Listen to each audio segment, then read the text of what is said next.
yield 75 units. A heavier strategy would include rezoning V4, V5, U1, the Valhalla, and then also U3, which is the 1700 block of Bridgeway.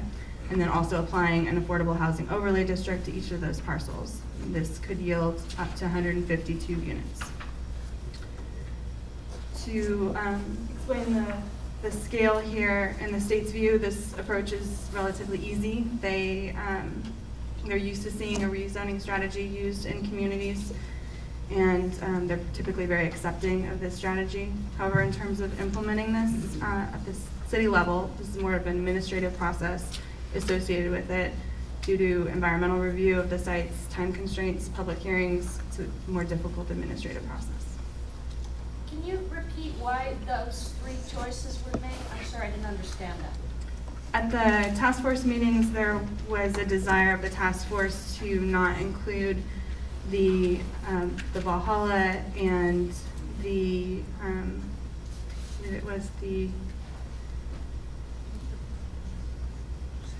Butte Street property. There were a number of parcels that the task force said to not include in a lighter approach, and those parcels were included then in a heavier approach. So the strategies were, yeah, they're less desirable. So that's how the sites broke down. When I was on planning commission, we had kind of an unwritten aversion to spot zoning. This is a spot zoning extremist. How do you get around it philosophically? Is this a problem at all? It's a challenge in that the state is asking cities to look at individual parcels for possible upzonings. So yes, it is a challenge. We agree with you. It kind of upsets the usual zoning concepts. The housing element process upsets many things. Well said, Jeremy. Okay, so there's just 3 more sites to talk about. These sites are include the strategy to rezone land that currently does not allow residential uses to allow residential uses. The first, so similar to the upzoning strategy, the sites inventory can include sites that will be made available for residential uses via rezoning. And again, this would be rezoning non-residential sites to residential uses, and then also considering applying the affordable housing overlay zone to them.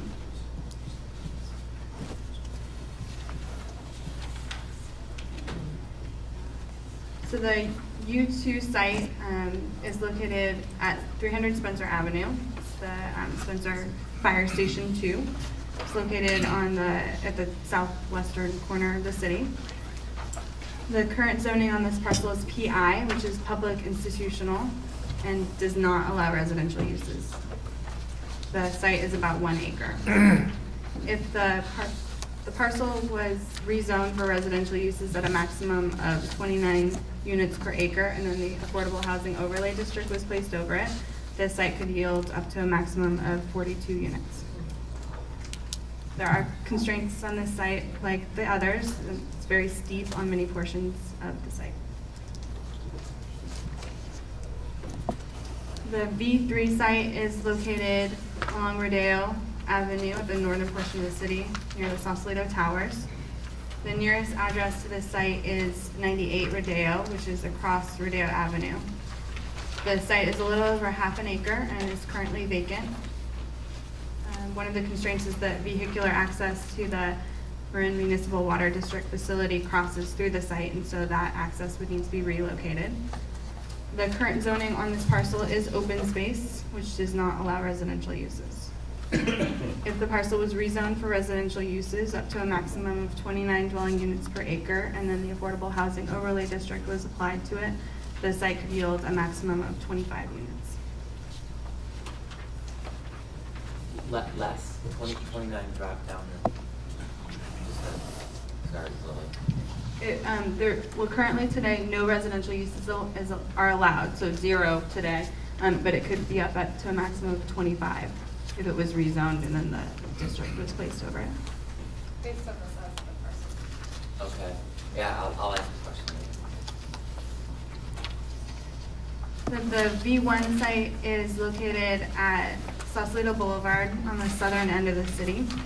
The nearest access to this site is 373 Sausalito Boulevard, which is adjacent to the site. The parcel is about 0.31 acres and is very steep. The current zoning is also open space, which again does not allow residential uses today. If the parcel was rezoned for a maximum of 29 units per acre, and then the affordable housing overlay district was placed over it, the site could yield a maximum of 7 units. So similar to the V6 and V2 sites that I talked about earlier, as this parcel is so small, the site wouldn't yield the 16 units the state is looking for. And therefore, the city could consider pursuing a feasibility study for this site in the future if the site is selected as a parcel for rezoning consideration. City-owned parcel? This parcel is city-owned. There are a number of these parcels that are city-owned. There are posters for all of these parcels along the sides of this room that you can look at with all the detailed information on the slides. And they're also in your packet as well if you pick one up at the front. Sorry, Lilia, where's V1 again on Sausalito Boulevard? 3 something? It's right next to, the closest address is 373 Sausalito Boulevard. I see.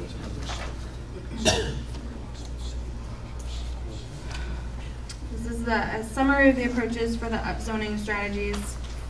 The light approach includes the rezoning of U2, which is the Spencer Fire Station, and this approach would yield 28 affordable units. The medium approach includes rezoning the fire station, and then U3, which is the Rodeo Avenue parcel, and this approach would yield 45 affordable units. The heavy approach includes rezoning U2 and V3 in addition to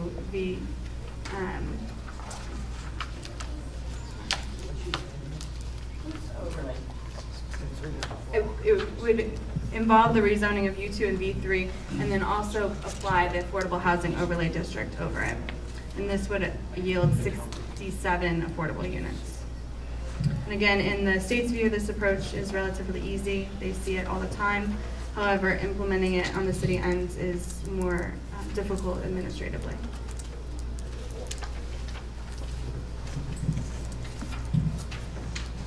So the city's done a little bit of number crunching for Can you just answer for. my earlier question about We're multi-use? almost to questions. 2 more slides, questions. So 3 more slides. if you add up all of these light strategies and compare it to the remaining need, the light strategies alone don't quite get the city to the regional, the remaining need. So there would still be a deficit of 11 very low, 2 low, and 44 moderate income units. So that's if the city were to pursue all of the strategies at the light approach. If the city were to pursue all of the strategies at the medium approach, it would almost get this, I'm sorry, the city would be able to meet the remaining need. There'd be a surplus of 40 very low income units and a surplus of 45 low income units. While there's a deficit in moderate income, the law allows you to apply any surplus in your lower income towards your moderate income. So if the city were to pursue all of the approaches, all of the strategies at the medium approach, the city could meet the remaining need. And then at the heavy approach, there would be a lot more capacity than the city needs if the city were to pursue all of these strategies at the heavy approach. So that's how all of the numbers add up together. And that concludes our presentation, and we can take any questions at this time. I've got a number 1 question back there. So on item number 5, your slide said you could meet 50% of that requirement with multi-use, which would be businesses and residential together, but I didn't see that as a choice. So I'm just asking for clarification on that one slide.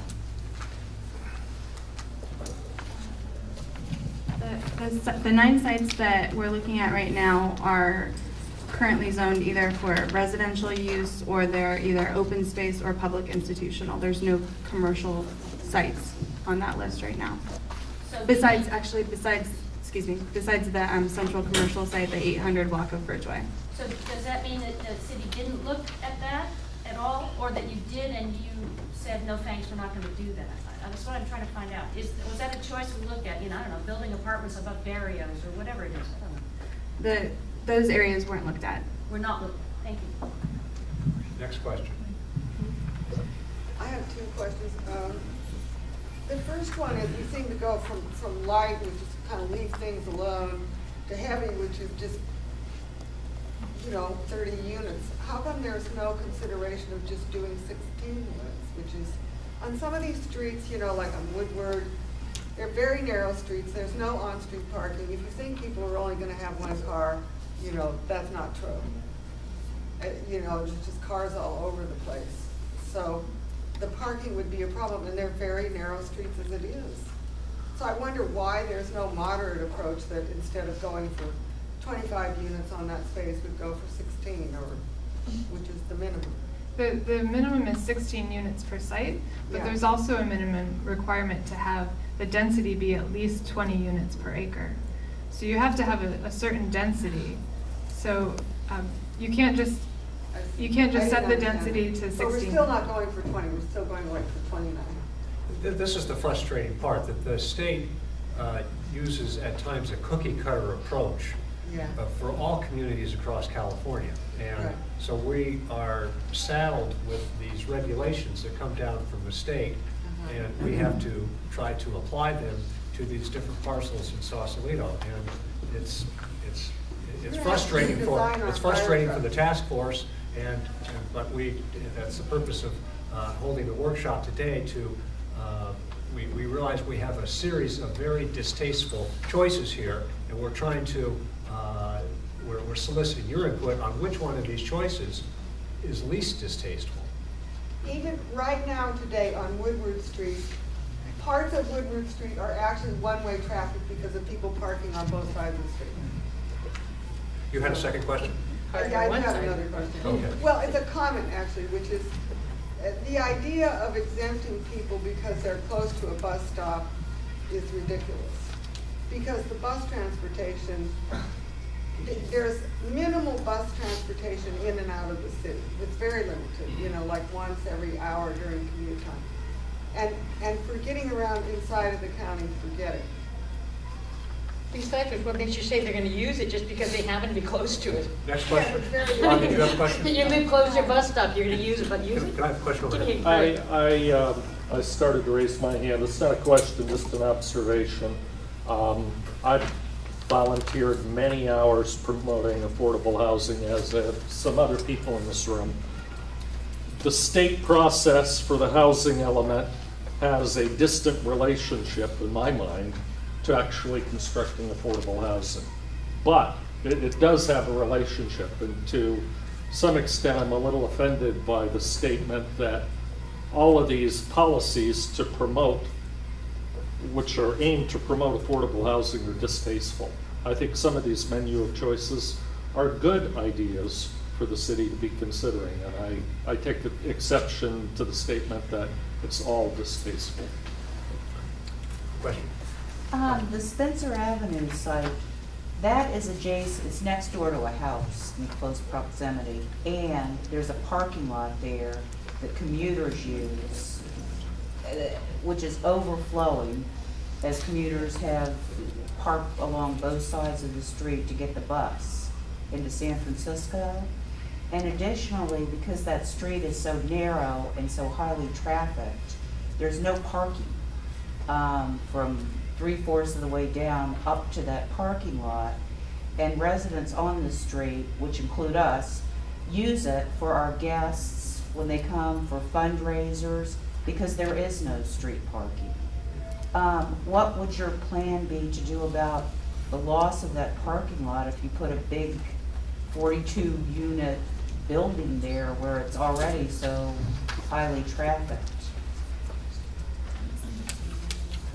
Well, my understanding is that that particular parcel does not include the parking lot. The parking lot is on a separate parcel. So that parking lot would be unaffected by the proposal to make that the former fire station an affordable housing site. Where would people The park?